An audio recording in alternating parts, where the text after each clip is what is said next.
नमस्कार।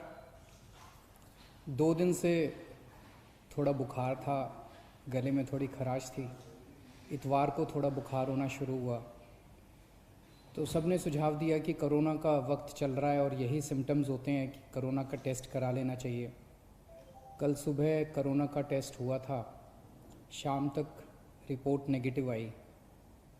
इस दौरान आप सब लोगों ने, बहुत सारे लोगों ने अपनी दुआएं भेजी, अपना आशीर्वाद भेजा और ऊपर वाले की कृपा से टेस्ट नेगेटिव आया।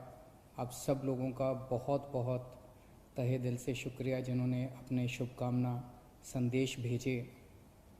मैं अपने घर में ही एक कमरे में अपने आप को बंद किए हुए पिछले 2 दिन से देख रहा था। मेरा शरीर तो यहाँ था लेकिन मेरा मन इसी में था कि दिल्ली में किस तरह से और क्या क्या किया जा सकता है कोरोना को कम करने के लिए, लोगों को इलाज कराने के लिए। आज दिल्ली की जो पोजीशन है, दिल्ली में 31,000 टोटल केस हो चुके हैं। इसमें से लगभग 12,000 लोग ठीक होकर घर जा चुके हैं। 18,000 लोग अभी एक्टिव केस हैं जिनको अभी भी बीमारी है। 900 के करीब लोगों की डेथ हो चुकी है। जो 18,000 लोग एक्टिव केसेस हैं, इनमें 15,000 होम आइसोलेशन में अपना इलाज करा रहे हैं। कल SDMA की मीटिंग थी, स्टेट डिज़ास्टर मैनेजमेंट अथॉरिटी। उसमें मुझे भी जाना था, मैं नहीं जा पाया। मनीष सिसोदिया जी और अन्य मंत्रीगण गए थे। LG साहब ने इसकी अध्यक्षता की थी। वहाँ पे जो आंकड़े प्रस्तुत किए गए सरकार द्वारा, वो आंकड़े दिखाते हैं कि आने वाले समय में दिल्ली में कोरोना बहुत तेजी से फैलने वाला है। 15 जून को उम्मीद है कि 44,000 केस हो जाएंगे। जो आज 31,000 केस हैं, ऐसा अनुमान है कि 15 जून तक 44,000 केस हो जाएंगे। 30 जून तक 1 लाख केस हो जाएंगे। 15 जुलाई तक 2.25 लाख केस हो जाएंगे और 31 जुलाई तक लगभग 5,32,000 केस हो जाएंगे दिल्ली में टोटल। और इसको देखते हुए 15 जून तक हमें 6,681 बेड्स की ज़रूरत पड़ेगी। 30 जून तक 15,000 बेड्स की ज़रूरत पड़ेगी। 15 जुलाई तक 33,000 बेड्स की ज़रूरत पड़ेगी। 31 जुलाई तक 80,000 बेड्स की ज़रूरत पड़ेगी। तो चुनौती बहुत बड़ी है। इसमें सबसे पहले तो अपने को ये करना है कि अपने आप को, हमें सबको कोरोना से बचाना है।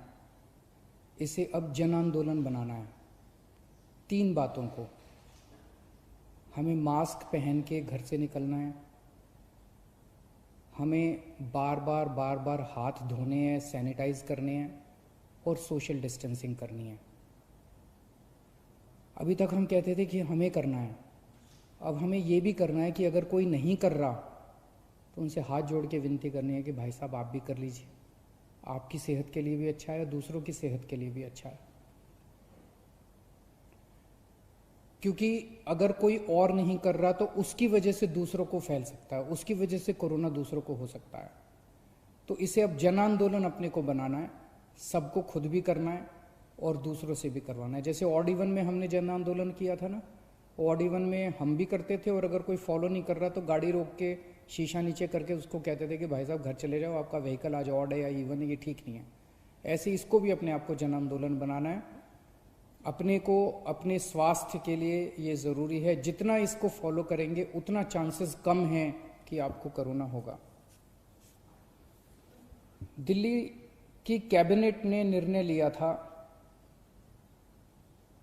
कि कोरोना के दौरान दिल्ली सरकार के अस्पतालों में दिल्ली में रहने वाले लोगों का इलाज हो, क्योंकि जैसे मैंने अभी आपके सामने बताया कि आने वाले समय में बेड्स की बहुत ज़रूरत पड़ेगी।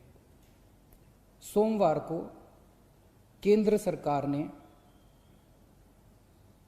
दिल्ली की कैबिनेट के उस निर्णय को पलट दिया और केंद्र सरकार ने, एलजी साहब ने आदेश जारी किया है कि दिल्ली के हर अस्पताल में सबका इलाज किया जाएगा।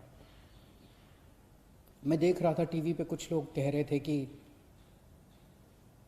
केंद्र सरकार दिल्ली की कैबिनेट के फैसले को पलट नहीं सकती। एलजी साहब के पास दिल्ली के फैसले को, दिल्ली में चुनी हुई सरकार है, अभी कुछ महीने पहले चुनाव हुए थे जिसमें 62 सीट आई थी। दिल्ली की चुनी हुई सरकार के कैबिनेट के निर्णय को एलजी साहब या केंद्र सरकार पलट नहीं सकते। कुछ लोग ऐसा कह रहे थे। कुछ लोग कह रहे थे कि दिल्ली में खुद इतने सारे केस हो रहे हैं, दिल्ली के लोगों को खुद इतने बेड्स की ज़रूरत पड़ेगी।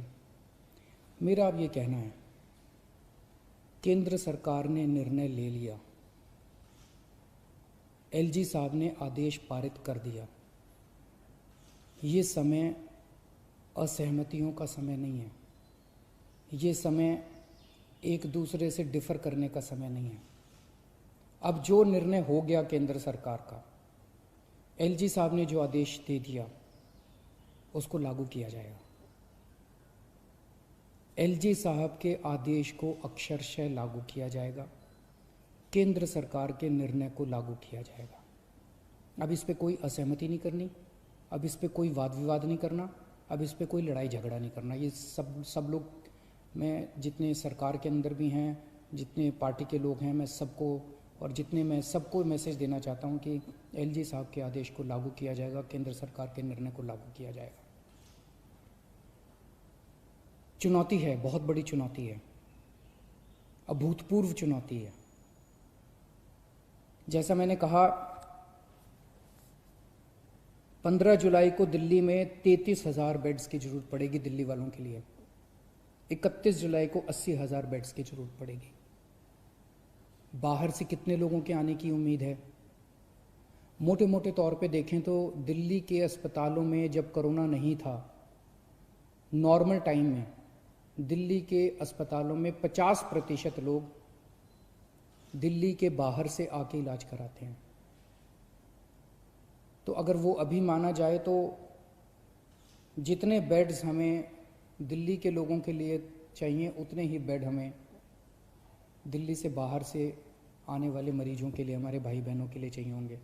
तो 15 जुलाई को दिल्ली के वालों के लिए 33,000 बेड चाहिए, तो सारे मिला के बाहर वाले भी अगर मिलाएंगे तो 65,000 बेड्स की ज़रूरत पड़ेगी।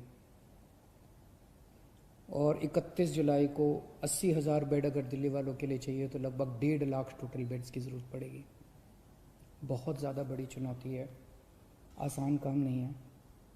लेकिन इतना मैं कह सकता हूँ कि हम पूरी कोशिश करेंगे, तन मन धन जो बन सकेगा। ये हमारी जिम्मेदारी भी है और ये सेवा का काम है। मैं खुद निकलूँगा, कल से परसों से मैं खुद ज़मीन पे उतरूँगा, मैं खुद जाके स्टेडियम्स को, बैंक्वेट हॉल्स को, होटल्स को तैयार करवाएंगे। हम लोग जितना ज़्यादा से ज़्यादा हो सकेगा हम कोशिश करेंगे। मैं बस इतना कह सकता हूँ कि हमारी कोशिशों के अंदर ईमानदार कोशिश होगी और पूरी कोशिश होगी, कोई कमी नहीं होगी। लेकिन ये विपदा इतनी बड़ी है, ये मुसीबत इतनी बड़ी है, मानव जाति के इतिहास में शायद इतनी बड़ी विपदा कभी नहीं आई। हमारे काम में 100 कमियां रह सकती हैं, लेकिन हमारी नीयत में और हमारी कोशिश में आपको कमी नज़र नहीं आएगी।